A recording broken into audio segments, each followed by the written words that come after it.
Good morning, students. Welcome you all to my YouTube channel PEC Academy Kurukshetra. My dear students, today I am here to discuss the most important numerical, and this numerical I have taken from class 9th chapter 10th gravitation. बहुत ही important numerical है और final exam में इस तरह के जो numericals हैं वो पूछ लिए जाते हैं. This numerical is based on the concept of universal law of gravitational forces, जो कि बड़ा ही इंपॉर्टेंट टॉपिक है. इस तरह के नोमेरिकल्स आपको देखने को मिल सकते हैं एग्जाम में. That's why I am here making the video on this numerical, and as early as possible I will upload this video on my YouTube channel PEC Academy Kurukshetra. So from there you can download the video and see the numerical. बड़ा ही important है. Now what is numerical? The numerical is on my back screen. The numerical is the gravitational force between two objects is 200 Newton. How should the distance between the objects be changed so that the force between them is 100 Newton. Now क्या कह रहा है numerical, हमें ध्यान से देखिए. The gravitational force between two objects is 200 Newton. How should the distance between the objects be changed so that the force between them is 100 Newton. चलिए solve करते हैं इस न्यूमेरिकल को. देखें क्या कह रहा है वो हमें. हमारे पास दो ऑब्जेक्ट्स हैं. This is the first object having the mass is say m1 and this is the second object having the mass is say m2 and these two objects are separated by distance say r. हम पढ़ चुके हैं universal law of gravitational forces में कि अगर दो object जिनके masses m1 m2 हैं और दोनों अगर एक दूसरे से r डिस्टेंस से सेपरेटेड है तो एक यूनिवर्सल अट्रैक्टिव फोर्सेस इन दोनों के बीच में एग्जिस्ट करेगी. उसकी जो स्टेटमेंट थी वो मैं ऑलरेडी आपसे डिस्कस कर चुका हूं. Every object in this universe attract to the every another object with some force and this force is given by g m1 m2 by r square. Now what is g? That is the universal gravitational constant. Universal gravitational constant. और इसकी जो value है that is 6.67 10⁻⁻11 newton metre square पर kilogram square. दोबारा सुनिए क्या कहता है universal law of gravitational forces कि अगर आपके पास दो ऑब्जेक्ट है, suppose these are the two objects having the masses is say m1 and m2, और अगर ये दो ऑब्जेक्ट्स एक दूसरे से r डिस्टेंस से सेपरेटेड है तो इनके बीच में अट्रैक्टिव फोर्सेस से f एग्जिस्ट करेंगे. मींस ये बॉडी इसके ऊपर एक फोर्स लगाएगी से f, ये बॉडी इसके ऊपर एक फोर्स लगाएगी say f, and these forces are attractive in nature. और वो फोर्सेस होंगे g m1 m2 by r square. तो अब हमारा जो आज का न्यूमेरिकल है वो इसी कंसेप्ट के ऊपर बेस्ड है. वो क्या कह रहा है ध्यान से देखिए.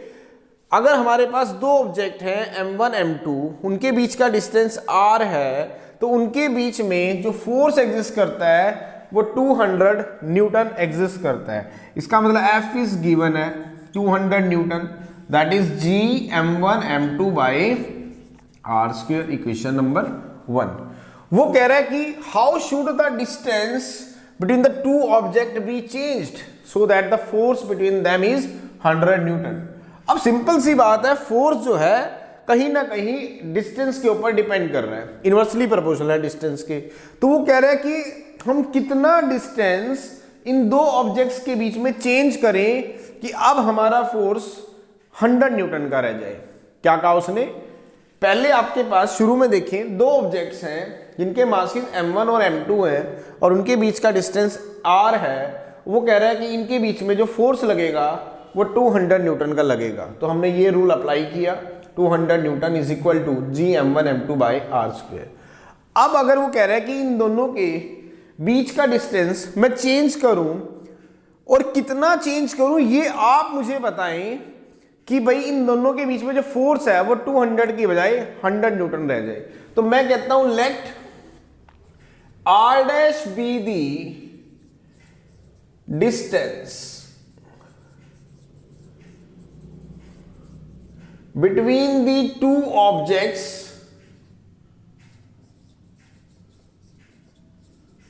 of masses m1 and m2 so that the distance between them, so that the force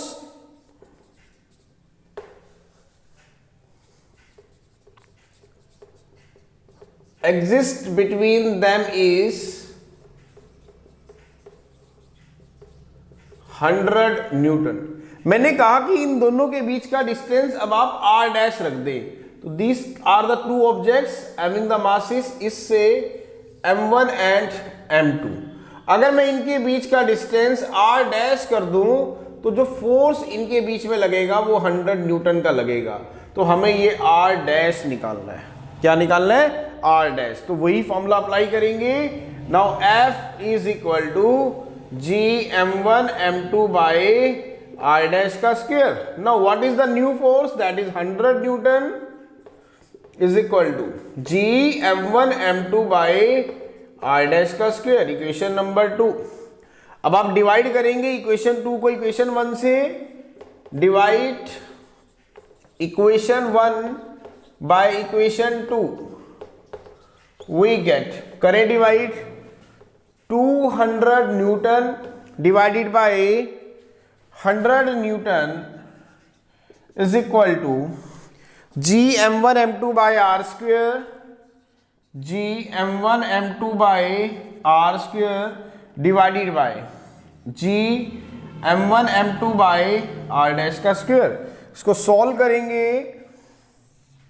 तो 2 0 से 2 0 कट गई, means 2 is equal to G m1 m2 by R square into R dash का square divided by G m1 m2, ये कट गए।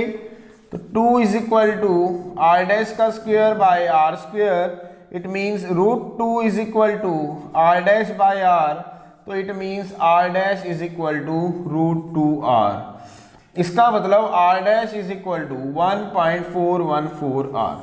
इसका मतलब जब मैं दो ऑब्जेक्ट्स के बीच का डिस्टेंस इतना कर दूंगा 1.414 ऑफ r, तो आपका जो फोर्स है वो रेड्यूस होके 100 न्यूटन रह जाएगा। क्या बताया कि अगर दो ऑब्जेक्ट्स के बीच का जो नया डिस्टेंस है वो 1.414 ऑफ r हो जाएगा, तो इनके बीच का जो फोर्स है वो रेड्यूस होके 100 न्यूटन का रह जाएगा। So this is the numerical, बड़ा ही इंपॉर्टेंट था, पेपर में पूछा जा सकता है।